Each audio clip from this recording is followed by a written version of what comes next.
आज की टॉपिक है सत्य एक है, झूठ अनेक है, पर सीमित है। फिर भी क्या सत्य को हम समझते हैं? देखिए, देखते हैं। जैसे ए है, ठीक है। ए गया सिनेमा देखने। ए गया कहाँ? सिनेमा देखने। ध्यान से देखिए, ए गया सिनेमा देखने। और बी है, ए बी जो है ए की माता है। बी क्या है? ए की माता है। ए गया सिनेमा देखने, लेकिन जब घर आया, जैसे ये घर है, तो बी ने पूछा ए से कहाँ गए थे, तो ए कहता है कि मैं अपने दोस्त के साथ था, दोस्त के घर के पास था। कहाँ था? दोस्त के घर के पास, मतलब दोस्त के पास था। तो बी ने क्या किया, कहा दोस्त को फोन लगाया। दोस्त को फोन लगाया, दोस्त को पूछता है क्या तुम्हारे पास था? तो कहता है नहीं आंटी, ये मेरे पास नहीं था। जिस दोस्त का नाम लिया, ठीक है, जिसके नाम बताया। तो ए देखिए क्या बोल रहा है, झूठ बोल रहा है। अभी झूठ बोल रहे हैं ना? हाँ। अब देखिए जब बी फिर से बोला ए को, कहाँ थे सच बताओ, तो मैं अरे उस दोस्त के पास नहीं, किसी और सी दोस्त के पास था। इसको भी फोन लगाया बी ने। आजकल जो सिस्टम है, या बी फोन लगाया बोलिए, या सी से पूछा, बी सी से पूछा, चाहे जा करके चाहे किसी भी तरह, ठीक है, सी से पूछा। सी ने कहा नहीं आंटी ये, या नहीं अंकल, या एक समझिए सब हो जाएगा, ये मेरे पास नहीं था। अब बी देखिए हो रहा है कुछ नहीं, इनका क्या हो रहा है इससे कि झूठ बोल रहा है। फिर कहता है कि नहीं हम ना अरे दोस्तों के साथ घूमने गए थे, तो मेला जो है ना, मेले में चले गए थे, तो मेला में, ठीक है। तो दोस्त अब यहाँ पे भी कह दिया कुछ और। तो देखिए झूठ अनेक हो रहा है ना, मतलब बोल रहा है ना, लेकिन इसका विश्वास देखिए क्या हो रहा है यहाँ पे, इसका विश्वास। अब ये गौर नहीं कर रहे हैं तो इनकी गलती है, चाहे वो कोई भी फील्ड हो। अब ये बिजनेस में समझ लीजिए, यहाँ पे कोई भी बिजनेस है, और यहाँ पे अगर व्यवहार में अगर सही नहीं रखता है, मतलब झूठ बोलता है, तो व्यवहार में क्या होगा, एक झूठ बोलेगा, दो झूठ बोलेगा, तीन झूठ बोलेगा, मतलब कितना झूठ बोलेगा, लेकिन सीमित। क्योंकि अंत में उसका सच पता ही होगा, तो बाद में पता चलेगा। जैसे जिस तरह से मेले में नहीं घुमाया, या किसी से पूछे नहीं हुआ है, और बाद में पता चला टिकट देखता है तो टिकट है, देखता है तो क्या है, टिकट है, आज का टिकट है उसके पॉकेट में, या किसी भी परिस्थिति में लास्ट टाइम में क्या होता है, ये अंततः इसको बोलना ही पड़ेगा कि मैं सिनेमा, क्योंकि इसके बाद इसके आगे है ही नहीं। तुम किसी से पूछ लो, क्योंकि आजकल के दौर है, तो वहाँ पे जो लोग होंगे वही समझेंगे कि हाँ ये यहीं पे आया था, यहीं पे हम सब देखे थे, एक नहीं हजारों, ठीक है। लेकिन कहीं कभी कभी कहता है कि झूठ बोल देता है, कभी कभी कभी कभी, ठीक है। लेकिन अक्सर जो होता है, तो वो झूठ का आदत लगाते लगाते लगाते कहाँ पे झूठ पहुंच गया, आज चरम सीमा पर है, जो भी हो। तो आप देखिए झूठ तो अनेक है, पर सीमित है कि नहीं। फिर भी कोई भी एक झूठे व्यक्ति भी वो दूसरे से सत्य की उम्मीद रखता है। तो खुद तो किसी के पास जब झूठ बोलते हो, तो कोई जब आपके पास झूठ बोलता है, तो इतना तिलबिलाहट क्यों, इतना टेंशन क्यों, इतना तकलीफ क्यों? तो जब आप कभी किसी से बोलते हो, कहने का तात्पर्य तो कहीं ना कहीं से सुधार होगा, ये तो आपके ऊपर डिपेंड है। तो झूठ अनेक हुआ ना, पर सीमित हो गया, कितना आगे ले जाओगे? इसका इंपैक्ट ये पड़ता है कि विश्वास हटता है। तो चाहे आपका बिजनेस हो या कोई भी चीज हो, सब पे क्या होगा, आपका रोक लग जाएगा, मतलब इसका भरोसा हट जाएगा। और ये भी फैलाएगा कि यार झूठ बोलता है, या अलग बोलता है, भला हालांकि सब झूठे हो, तो एक दूसरे में जब तक बदलाव नहीं करेगा कोई, ठीक है, तो नहीं होगा। और ये देखिए झूठ अनेक हो गया। अब यहाँ पे एक यहीं पे बात समझिए, एक जैसे देखिए ये हो गया आपका, हाँ झूठ अनेक है पर सीमित है, लेकिन सत्य आपका, ये पता चल गया। अब यहाँ देखिए, जैसे आप गीता में, जैसे एक कहानी सुनाता हूँ। एक टीचर है, जैसे एक मिनट, ये तो समझ गए झूठ अनेक है पर सीमित है, सत्य एक है, लेकिन क्या इसको समझते हैं? तो ध्यान से देखिए, इतना तो क्लियर हो गया ना, झूठ अनेक है पर सीमित है, सत्य एक है, पर इसको समझते हैं नहीं। देखिए कैसे। अब आप सबको पता होगा कि विराट स्वरूप में, चाहे पहले ऐसे समझिए आप, एक टीचर है, टीचर जो है एक स्टूडेंट को टीचर जो है स्टूडेंट को कहानी सुनाता है। टीचर जो है स्टूडेंट को क्या करता है, कहानी सुनाता है। क्या, एक देखिए पर्पस देखिए कि हंसी आ जाए, उस कहानी से हंसी आ जाए, भले आए ना आए, जो मत मत समझने की कोशिश कीजिए। तो वो कहता है कि यार तुम खाली पेट, मतलब भूखे, मतलब जब तो आपके कुछ नहीं ग्रहण किए हो तो आप कितने रोटी खाते हो। फर्स्ट टाइम यूज होता है, एक टीचर एक स्टूडेंट को फर्स्ट टाइम कहता है कि खाली पेट तुम कितने रोटी खाते हो।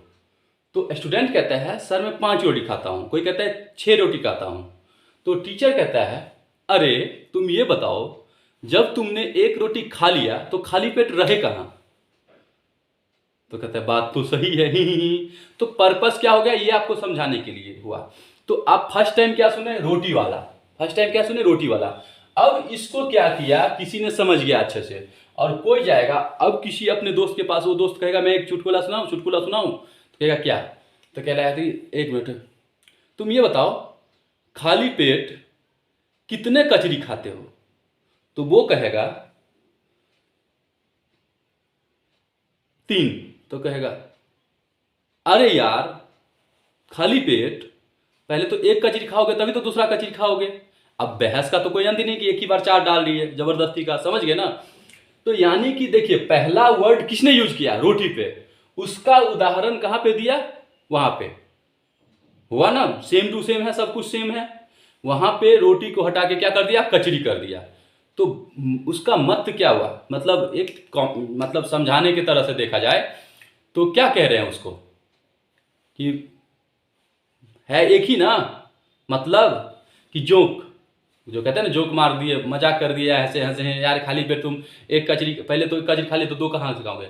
अब इसी में कोई ना समझ होगा, उसमें क्या कहेगा, नहीं, इसी में कोई ना समझ होगा, वो कहेगा यार, जो नहीं समझा रहेगा वो कहेगा खाली पेट कितने खाते हो, वो कहते हैं 8। तो कहता है अरे यार तुम 4 बोलते ना तो मैं 1 देता। तो हो गया और ना समझ। अर्थात सर ने अगर उदाहरण दिया है खाली पेट कितनी रोटी खाते हो और स्टूडेंट ने फर्स्ट टाइम कहा 4 रोटी, तो हर इंसान 4 रोटी ही कहेगा, तभी उसको ये जोक मार सकते हैं कि यार 1 रोटी पहले खा लिए। अगर 6 कह दिया तब भी तो मार सकते हो आप जोक, और उसकी जगह आप टॉफी अप्लाई कर दो, आइसक्रीम अप्लाई कर दो, कुछ भी अप्लाई कर दो। तो फर्स्ट टाइम आपने क्या यूज देखा, रोटी, वास्तविकता, जो आपने फर्स्ट टाइम आपके माइंड में गया। लेकिन अब देखिए यहीं पे क्या होता है, आपने विराट स्वरूप देखा भगवान श्री कृष्ण ने सभी चीज के, मतलब उद्देश्य दिया, जब गीता उपदेश दिया विराट स्वरूप दिखाए, उसमें सब कुछ दिखाए, सर्वस्व में हूं, सब कुछ कहे। अब आप देखते होंगे हर चीज में, सब जितने भी आजकल धारावाहिक आ रहे हैं, चाहे तो वो भला वो पैसे, पर्पस तो पता है पैसे, लेकिन समझाने का आप उसको उद्देश्य उसमें क्या बोल रहा है, तो वहीं पे है कि राइट दे दिया है। जैसे आप देखिए भगवान विष्णु है, ये विष्णु भगवान है, ठीक है, पूरा विराट स्वरूप भगवान कृष्ण ने दिखाया था, ठीक है। अब वहां पे आप कभी देखोगे गणेश जी तो महागणेश, शिव जी तो महाशिव, ठीक है। आप कोई भी धर्म का ले लो और इस पे आप कोई नाम ही बदल दिया, मैंने भी कहा ना कचरी था कुछ और नाम डाल दो, तो एक तो धर्म पे हो गया एक तरफ से कि ये बड़ा है ये बड़ा है, पे लड़ने लग गए।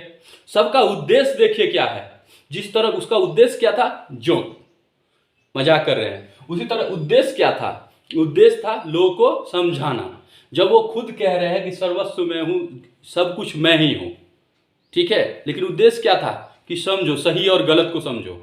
इसके बाद उन्होंने, तो अब कोई भी आप जब अब देखिए कोई भी सीरियल देखिएगा तो वो जब किसी को देते हैं समझाते हैं तो अच्छी ही बात समझाते हैं, तो कहता है वो नहीं समझ में आता है तो एक महारूप ले लेता है, तो वो महागणेश हो जाता है, या वो महा शिव हो जाता है, या महादुर्गा हो जाता है, आदि महा आदि, मतलब सर्वस्व, मतलब उस पर अप्लाई कर देते हैं और आपस में कहते हैं ये बड़ा है कि वो बड़ा है, कि ये बड़ा है कि वो बड़ा है, और लड़ते हैं।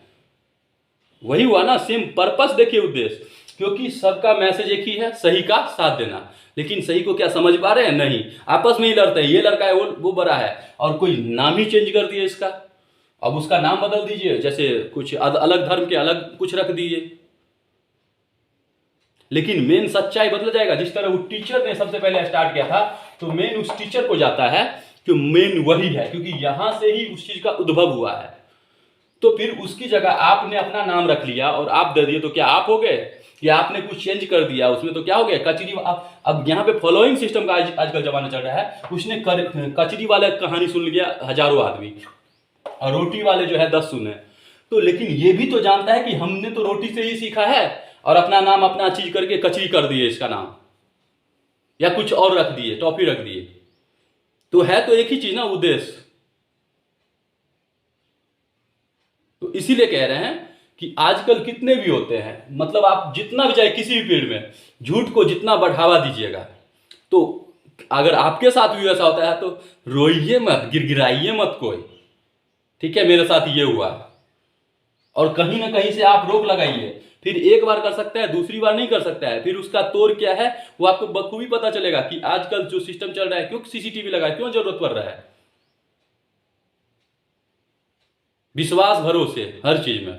तो फिर किस हर के साथ होता है, आप किसी के साथ करते हो तो आपके साथ भी कोई करेगा, और आपको अच्छा लगता है तो फिर गिड़गिड़ाने से कुछ नहीं होगा किसी को। तो इसलिए मैंने कहा है, सत्य एक है, झूठ अनेक है, पर सीमित है। फिर भी क्या सत्य को समझते हैं? अगर सत्य को समझते तो आपस में लड़ने झगड़ने का कोई सवाल ही नहीं पैदा होता। उद्देश्य देखिए, चाहे वो बिजनेस पर्पस हो या कोई भी पर्पस हो, चाहे वो बिजनेस पर्पस हो या कोई भी पर्पस हो, आप झूठ को जितना बढ़ावा दोगे, एक तो आप भी उम्मीद वही रखिए किसी से, आप जैसा करोगे तो उसका कितना क्या आप पे इंपैक्ट पड़ेगा पता चलेगा। तो आज का टॉपिक ही था, सत्य एक है, झूठ अनेक है, पर सीमित है। फिर भी सत्य को नहीं समझ सकते, क्या समझ सकते हैं ये आप जान सकते हैं, क्या सत्य को समझ सकते हैं? तो ये चीज आप भली भांति आप जानते हो, अब अप्लाई कर दो सब पे। बाकी आप इसको जितना लेंदी करो, जितना आप उदाहरण दो, मैंने अभी कह दी ना, आप कोई भी चीज कर लो, कर सकते हो। तो ये बदलाव अपने आप में लाना पड़ेगा, और अगर नहीं लाए तो भुगतने के लिए आजकल का जो दौर हो रहा है, करता एक है, भुगतना सबको पड़ता है, पता है ना किस नाम से? कोरोना हो या किसी भी लॉकडाउन हो, किसी भी चीज से सब भुगतते हैं ना। तो वही होगा, होते रहे, ठीक है।